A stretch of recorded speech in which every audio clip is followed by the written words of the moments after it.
Je me souviens du jour où tout a changé comme si c'était hier. J'avais à peine 9 ans, assise à notre table de cuisine, quand maman et papa se sont assis avec des visages sérieux que je n'avais jamais vus auparavant. Papa a pris ma main, la sienne tremblant légèrement. « Ambre, ma chérie, dit-il, sa voix à peine plus forte qu'un murmure, j'ai quelque chose d'important à te dire. » C'était le jour où nous avons appris pour le cancer. Je ne comprenais pas vraiment ce que cela signifiait à l'époque, mais j'en savais assez pour comprendre que mon monde allait être bouleversé.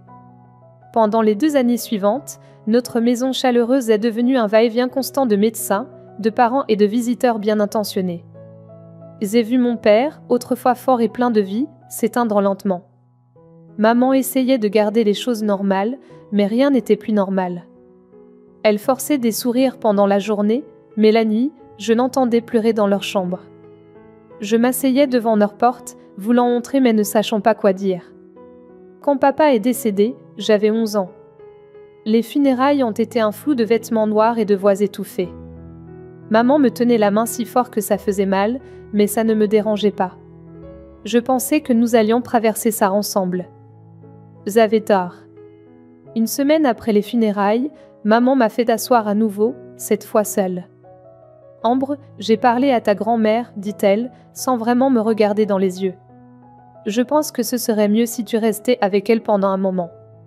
Juste le temps que je puisse mettre de l'ordre dans les choses. » « Mais pourquoi je ne peux pas rester ici avec toi ?» ai-je demandé d'une petite voix. « J'ai besoin d'un peu de temps seul, ma chérie. Pour faire face à tout ça, pour comprendre comment avancer. » Elle a repoussé une mèche de cheveux derrière mon oreille, mais le geste semblait vide. « Ce ne sera que pour quelques mois. » Grand-mère Marguerite, la mère de papa, est venue me chercher le lendemain. Elle n'a pas dit grand-chose pendant le trajet jusqu'à sa maison, mais je pouvais voir ses jointures blanches sur le volant. Quand nous sommes arrivés à sa modeste maison de 2 étages, elle m'a aidé à porter mes sacs dans la chambre d'amis.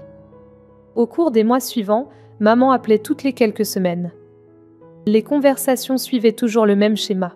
« Quand est-ce que je peux rentrer à la maison, maman ? Sois patiente, ma chérie. Encore un thé.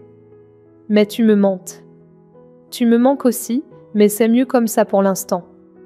Tu comprends, n'est-ce pas ? » Je ne comprenais pas. Grand-mère non plus, bien qu'elle ne le dise jamais ouvertement.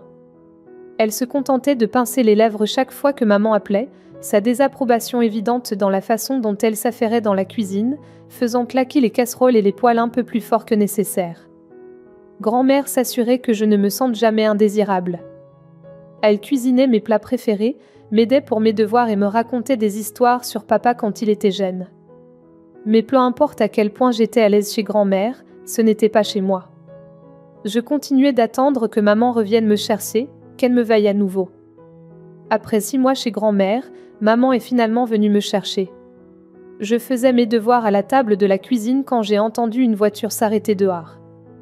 À travers la fenêtre, j'ai vu maman sortir d'une berline bleue que je ne connaissais pas.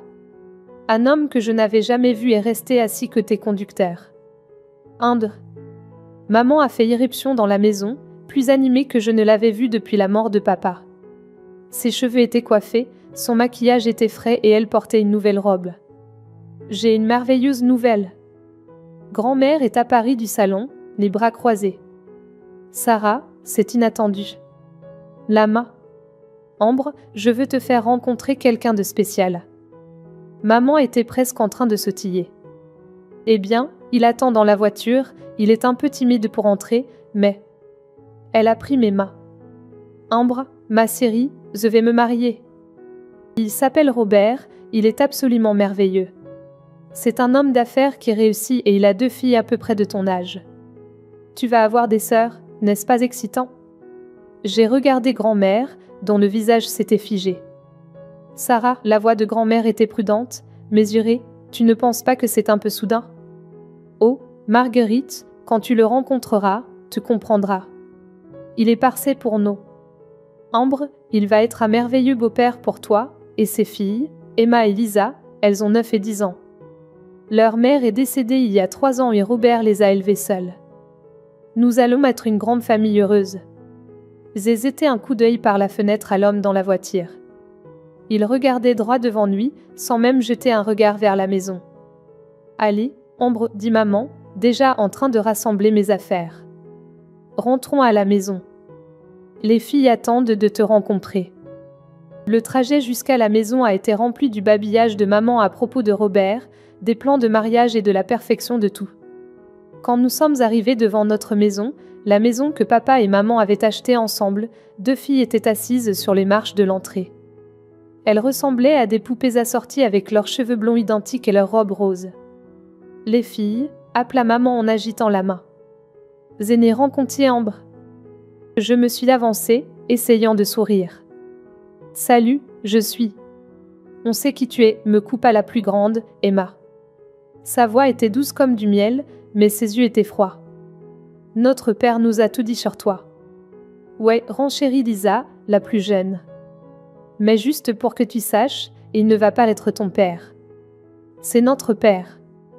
Et ta mère va être notre nouvelle maman, ajouta Emma avec un sourire qui n'atteignait pas ses yeux. On va être une grande famille heureuse, pas vrai, Sarah ?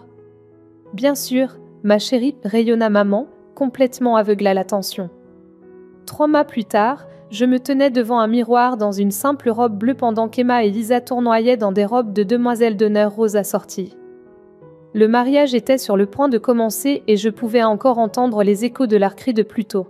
« On ne portera pas la même robe qu'elle » avait-elle hurlé quand maman avait suggéré des robes assorties pour nous 3. Elle ne fait même pas vraiment partie de la famille. Sur les photos officielles du mariage, je suis à peine visible, grâce à Emma et Lisa qui se sont stratégiquement positionnées pour me bloquer. En regardant ces photos plus tard, j'ai réalisé que ce ne serait pas la famille que maman avait promise. La vie dans notre famille recomposée s'est rapidement installée dans une routine. Robert n'était pas cruel, il agissait simplement comme si j'étais invisible. Il rentrait du travail, embrassait Emma et Lisa, embrassait maman et passait devant moi comme si j'étais un meuble. Maman, désespérée de prouver son dévouement à son nouveau mari, couvrait ses filles d'attention tout en m'accordant à peine un regard. Le premier Noël après le mariage a rendu les choses parfaitement claires. Emma et Lisa ont chacune reçu de nouveaux iPads et des vêtements de marque, tandis que j'ai reçu un téléphone basique et quelques pulls de magasin discount. Dieu merci pour grand-mère Marguerite. Elle ne m'a jamais oubliée. Pour mes 13 ans, elle m'a offert un beau médaillon en argent avec la photo de papa à l'intérieur. Emma l'a repéré autour de mon cou au dîner. « C'est tellement joli, dit-elle, les yeux brillants. Tu devrais le partager avec moi. C'est ce que font les sœurs. » Quand j'ai refusé, j'ai retrouvé la chaîne du médaillon mystérieusement cassée le lendemain. Une autre fois, grand-mère m'a envoyé un ensemble d'art en édition limitée. Jamais dessiné, tout comme papa.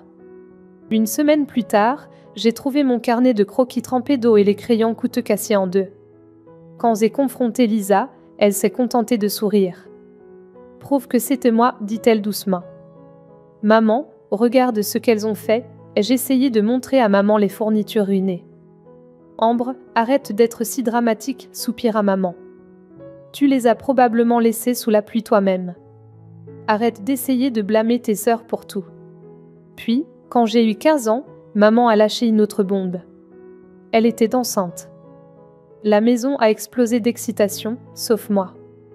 Les filles de Robert ont poussé des cris aigus à l'idée d'avoir un petit frère ou une petite sœur, tandis que je restais assise en silence, sachant déjà ce que cela signifierait. Le bébé, un garçon qu'ils ont nommé Michael, est arrivé au printemps. 3 semaines après que maman soit rentrée de l'hôpital, ils ont convoqué une réunion de famille dans le salon. Maintenant que Michael est là, commença maman, évitant mon regard, nous devons faire quelques changements dans les arrangements de sommeil. Robert s'éclaircit la gorge. Nous pensons qu'il serait préférable que tu déménages dans la chambre d'Emma et Lisa. Michael a besoin de sa propre chambre. Ya. Le mot est sorti avant que je ne puisse l'arrêter. Je ne partagerai pas une chambre avec elle. C'est ma chambre. C'est la maison de mon père. La pièce est devenue silencieuse. Qu'est-ce que tu as dit, murmura maman. Papa a acheté cette maison, ai-je continué, ma voix devenant plus forte. Il l'a payée. Toi et tes filles avez emménagé dans notre maison, et maintenant tu veux me prendre ma chambre ? Le visage de Robert est devenu rouge.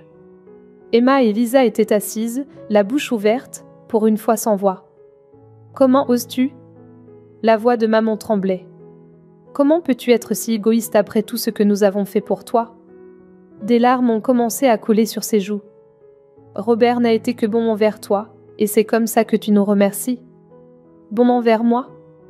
J'ai ri, mais il n'y avait aucun humour dedans. Il ne me regarde même pas. Après ça, la maison est devenue encore plus une prison. Personne ne me parlait en repas. Maman et Robert agissaient comme si je n'étais pas là, et Emma et Lisa ne prenaient même plus la peine de me lancer leurs pics habituels. Elles faisaient simplement comme si j'étais invisible. Le silence était en quelque sorte pire que leur cruauté l'avait été. Après 3 jours de silence complet dans la maison, je n'en pouvais plus. J'ai pris mon téléphone et appelé la seule personne qui ne m'avait jamais laissé tomber. Quand la voiture de grand-mère s'est garée dans l'allée, j'ai vu maman et Robert regarder par la fenêtre de la cuisine tandis que je sortais avec mon sac à dos. Ils n'ont pas essayé de m'arrêter. S'il y avait quelque chose, ils semblaient soulagés. La vie chez grand-mère était comme pouvoir respirer à nouveau après des années à retenir mon souffle. Nous sommes tombés dans une routine facile, petit déjeuner ensemble chaque matin, devoir à la table de la cuisine pendant qu'elle cuisinait, lent de conversations sur papa et comment il était à mon âge. 2 mois sont passés rapidement. Puis un matin, grand-mère s'est assise avec moi avec son visage sérieux. « Ambre, j'ai besoin de te dire quelque chose, dit-elle, prenant mes mains dans les siennes. J'ai parlé à ta mère. Elle est prête à renoncer à ses droits parentaux, et je veux t'adopter officiellement. » Je l'ai regardé fixement, osant à peine y croire. « Vraiment ? Vraiment ? C'est ton choix, bien sûr, mais je veux que tu saches que ceci a toujours été ta maison, et je serais honorée d'être ta tutrice légale. » Les larmes me sont montées aux yeux tandis que je la serrais dans mes bras. « Oui, s'il te plaît. »« Oui. » Le processus légal a été étonnamment simple. Maman a signé les papiers sans hésitation. La seule chose qui restait était de récupérer mes affaires restantes dans la maison. Quand je suis retournée, il n'y avait personne. J'ai trouvé toutes mes affaires emballées dans des boîtes dans le garage, couvertes de poussière. Mon ancienne chambre avait été complètement transformée en nurserie pour Michael, peinte en bleu avec des nuages au plafond. J'ai chargé mes cartons dans la voiture de grand-mère sans dire au revoir. Après tout, il n'avait pas pris la peine de me dire au revoir non plus. Le lycée était différent maintenant. Emma et Lisa fréquentaient toujours le même établissement, mais nous existions dans des univers parallèles. Nous nous croisions dans les couloirs sans un regard, comme des étrangères qui n'avaient jamais partagé un foyer. Parfois, je les entendais rire avec leurs amis, parlant de vacances en famille ou de projets pour le week-end, mais c'était comme écouter une station de radio jouant dans une autre pièce, lointaine et déconnectée de ma réalité. Je me suis plongée dans mes études, déterminée à réussir. Grand-mère me soutenait à chaque étape, m'aidant avec mes candidatures à l'université et m'encourageant à viser haut. Le jour où ma lettre d'acceptation à l'université d'État est arrivée, accompagnée d'une offre de bourse partielle, grand-mère était plus excitée que je ne l'avais jamais vue. « J'ai quelque chose à te dire », m'a-t-elle dit ce soir-là. « J'économise pour ton fonds universitaire depuis le jour où ton père est mort. Je voulais m'assurer que tu aurais des options. » Le montant qu'elle avait économisé m'a laissé sans voix. Avec la bourse couvrant la majeure partie de mes frais de scolarité, nous avons décidé ensemble d'économiser la plupart de l'argent pour mon avenir. J'en aurais besoin un jour pour les études supérieures ou peut-être pour commencer ma propre vie après l'université. Ces premières années d'université ont été transformatrices.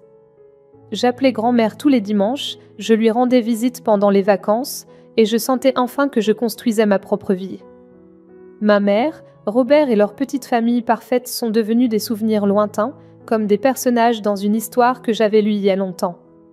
L'appel est arrivé pendant mon dernier semestre de dernière année. Ambre, la voix de grand-mère était plus faible que je ne l'avais jamais entendue, les médecins ont trouvé quelque chose. J'ai commencé à faire le trajet pour rentrer à la maison tous les week-ends après ça. Chaque fois, grand-mère semblait un peu plus frêle, un peu plus fatiguée, mais elle ne perdait jamais son esprit. « N'ose même pas sauter des cours pour moi », insista-t-elle, même alors que les machines de l'hôpital bipaient autour d'elle. « Je n'ai pas économisé tout cet argent pour ton éducation juste pour que tu joues les infirmières pour une vieille femme. » Quand le jour de la remise des diplômes est arrivé, grand-mère était trop faible pour y assister. Les infirmières l'ont aidée à se redresser dans son lit d'hôpital et nous avons installé son smartphone pour qu'elle puisse regarder la diffusion en direct. Après avoir traversé la scène et reçu mon diplôme, j'ai regardé directement dans la caméra et lui ai envoyé un baiser. Plus tard, elle m'a dit qu'elle avait pleuré pendant toute la cérémonie. Je suis allée directement de la remise des diplômes à l'hôpital. Pendant la semaine suivante, j'ai à peine quitté son chevet. Nous avons parlé de tout et de rien, des souvenirs de papa, de son enfance, de ses espoirs pour mon avenir. Puis un matin tranquille, alors que je tenais sa main, elle s'est endormie paisiblement pour ne plus se réveiller. Planifier les funérailles semblait irréel. Je choisissais des fleurs et faisais des arrangements dans la même maison où grand-mère et moi avions partagé le petit déjeuner quelques semaines auparavant. Puis, le jour du service, je les ai vus. Ma mère, Robert, Emma, Lisa et un jeune garçon que je reconnaissais à peine comme mon demi-frère Michael sont entrés dans la maison funéraire. Ces temps les avaient changés. Emma et Lisa étaient maintenant des femmes adultes, et Michael, que j'avais vu pour la dernière fois bébé, était maintenant un écolier dans un petit costume noir. La cérémonie est passée dans un flot. Je me tenais seule près du cercueil, acceptant les condoléances de parents éloignés et d'amis de grand-mère. Puis soudain, maman était là. Ambre, dit-elle doucement, les yeux rouges d'avoir pleuré, je suis tellement désolée pour ta perte. Marguerite était une femme merveilleuse. J'ai hoché la tête, ne me faisant pas confiance pour parler. Écoute, continua maman, tordant nerveusement ses mains, je sais que ça fait longtemps, mais voudrais-tu venir dîner avec nous? Tous ensemble? Nous aimerions essayer de réparer les choses. En regardant son visage, maintenant marqué par l'âge et le chagrin, j'ai senti le poids de tous nos mots non dits. J'y réfléchirai, ai-je réussi à dire. Une semaine plus tard, après avoir rencontré l'avocat de grand-mère et appris qu'elle m'avait tout laissé, la maison, ses économies, tout, j'ai pris ma décision. Peut-être était-il temps d'affronter le passé. La maison dans laquelle j'avais grandi semblait plus petite, en quelque sorte plus minable. La peinture s'écaillait, le jardin était envahi par les mauvaises herbes. À l'intérieur, Robert, Emma, Lisa et Michael attendaient autour de la table de la salle à manger. Le silence gêné n'était brisé que par le tintement des couverts contre les assiettes. Alors, dit finalement maman, forçant la gaieté dans sa voix, quels sont tes projets maintenant que tu as obtenu ton diplôme? J'ai pris une lente dorsée d'eau avant de répondre. Je reste en ville, en fait. Je vais vivre dans la maison de grand-mère. L'éclair de satisfaction dans les yeux de maman fut rapide, mais je l'ai attrapé. Quelque chose dans ce regard me mettait mal à l'aise, bien que je ne puisse pas dire pourquoi. Mon diplôme en administration des affaires m'a permis d'obtenir un poste de cadre junior chez Wilson et Associés. Le salaire était plus que je n'avais jamais rêvé de gagner en sortant de l'université, et sans loyer à payer grâce à la maison de grand-mère, j'étais en mesure d'économiser une bonne partie de mes revenus. Maman a commencé à passer régulièrement, généralement avec des cookies fraîchement cuits ou une casserole. Au début, nos conversations étaient maladroites, remplies de longues pauses et de mots prudents. Mais peu à peu, elle a commencé à s'ouvrir sur leurs difficultés. La facture de chauffage était tellement élevée ce mois-ci, soupirait-elle, ou Michael grandit si vite, il a encore besoin de nouvelles chaussures. La première fois que j'ai proposé de l'aide, c'était presque automatique. Maman parlait d'un robinet qui fuyait et qu'il ne pouvait pas se permettre de réparer. J'ai un peu d'argent en trop, ai-je dit en sortant 200 €. Tiens, fais-le réparer. La façon dont son visage s'est illuminé a fait naître quelque chose de chaleureux dans ma poitrine. Après cela, c'est devenu une chose régulière. De petites sommes ici et là pour quelle que soit la crise à laquelle il faisait face cette semaine-là. Puis, étonnamment, Emma et Lisa ont commencé à venir aussi. Elles me parlaient de leurs emplois, Emma comme réceptionniste, Lisa travaillant dans le commerce de détail, et de leurs difficultés à joindre les deux bouts. C'était étrange de les entendre parler sans aucune trace de leur ancienne méchanceté. Quand maman a mentionné que Michael avait besoin d'un ordinateur portable pour l'école, je n'ai pas hésité. Le sourire sur son visage quand je le lui ai donné a fait paraître toute notre histoire passée lointaine et sans importance. « Tu es la meilleure grande sœur du monde », dit-il en me serrant dans ses bras. C'était notre première vraie étreinte. La véritable percée est venue lors de mon voyage d'affaires à Paris. Emma et Lisa ont demandé si elles pouvaient m'accompagner. J'étais hésitante au début, mais leur excitation était contagieuse. On n'est jamais allé nulle part, a avoué Lisa. Papa disait toujours qu'on ne pouvait pas se le permettre. J'ai réservé des billets en classe économique et trouvé un hôtel décent pour touristes à Montmartre. Les regarder découvrir Paris pour la première fois, c'était comme voir la ville à travers de nouveaux yeux. Elle prenait des photos de tout, haletait devant la hauteur de la tour Eiffel et ne cessait de parler de à quel point tout était incroyable. Pendant notre dîner dans un petit restaurant italien du Marais, Emma a levé son verre de vin de la maison. À la famille, dit-elle, et pour la première fois, le mot ne semblait pas faux. De retour chez nous, nos dîners réguliers sont devenus une tradition. Maman, Emma et Lisa insistaient toujours pour choisir des restaurants abordables et ne commandaient jamais rien de cher. Elles semblaient sincèrement reconnaissantes pour tout, même les petites choses. L'appel de maman est arrivé un mardi après-midi comme un autre. J'étais en train de revoir des documents de travail quand mon téléphone s'est allumé avec son nom. « Salut ma chérie », sa voix était chaleureuse, familière. « Comment vas-tu ? » Nous avons bavardé de rien en particulier, les résultats scolaires de Michael, la nouvelle coupe de cheveux d'Emma, les potins familiaux habituels. Juste au moment où nous allions raccrocher, elle a ajouté « Oh, au fait, ma chérie, je déteste demander, mais pourrais-tu peut-être transférer 200 €? La voiture a besoin de quelques petites réparations. » Bien sûr, maman. Je vais l'envoyer tout de suite. Tu es un ange, Ambre. Je t'aime tellement. J'allais raccrocher quand j'ai réalisé que l'appel n'était pas terminé. Il y avait d'un bruissement à l'autre bout, puis des voix devenant plus claires. Maman avait dû penser qu'elle avait appuyé sur le bouton de fa. Est-ce qu'elle est tombée dans le panneau? C'était la voix d'Emma, suivie d'un rire que je n'avais pas entendu depuis le lycée, vif, moqueur. Bien sûr qu'elle l'a fait, la voix de maman avait complètement changé, dégoulinante de mépris. Elle le sait toujours. Mademoiselle la grande réussite avec son travail chic et sa maison vérité. Mon Dieu, je suis tellement fatiguée de faire semblant de l'aimer. Tu as vu ce qu'elle portait au dîner la semaine dernière, gémit Lisa. Cette horrible veste. Elle pense qu'elle est tellement mieux que nous juste parce qu'elle est allée à l'université. Elles ont toutes ri, maman, Emma et Lisa. Puis j'ai entendu la voix de Robert se joindre à elle. Tu te débrouilles très bien, chérie, dit-il à maman. Garde ça petit pour l'instant. On ne veut pas l'essayer. Je sais, répondit maman. On doit jouer finement. De petites sommes ici et là, construire sa confiance. Une fois qu'elle aura complètement baissé sa garde, alors on pourra vraiment commencer à demander plus.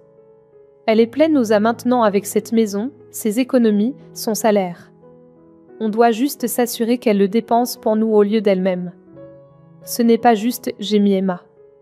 Pourquoi devrait-elle avoir tout cet argent? On ne mérite plus qu'elle.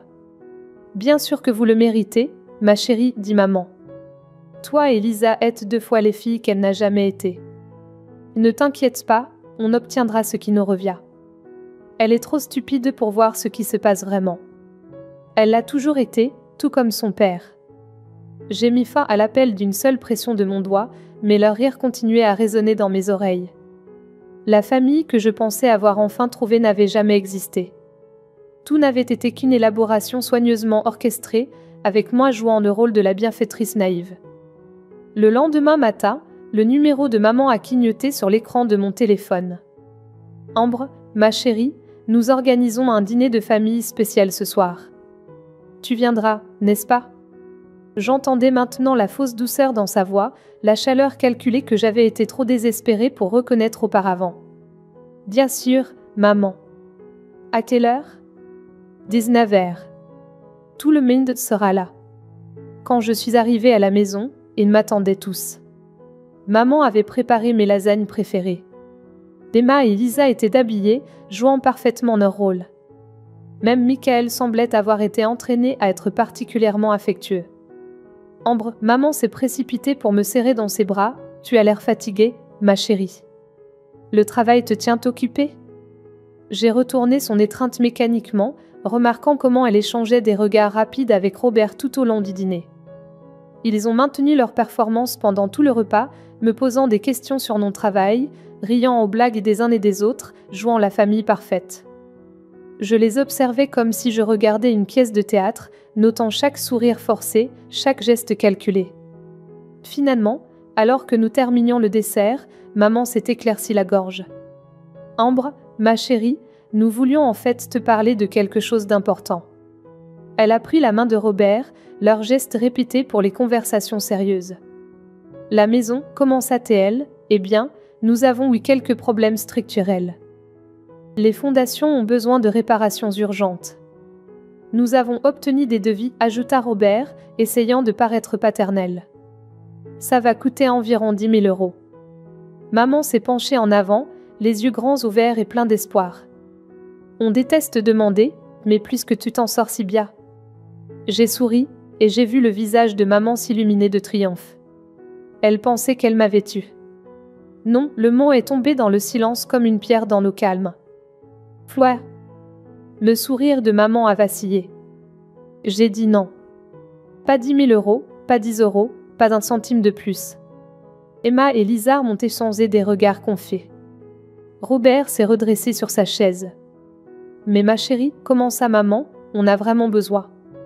Tu as oublié de raccrocher le téléphone hier, maman, ai-je dit, gardant ma voix calme, presque conversationnelle. Après que tu aies demandé ces 200 €. Le visage de maman est devenu livide. Emma et Lisa se sont figées. Même Michael, qui probablement ne comprenait pas ce qui se passait, a arrêté de manger son gâteau. J'ai tout entendu, ai-je continué. À quel point vous êtes fatigué de faire semblant de m'aimer, comment vous me manipulez pour obtenir de l'argent, comment vous pensez que je suis stupide, tout comme mon père. Je me suis tournée vers Emma et Lisa. À quel point vous pensez mériter mon argent plus que moi.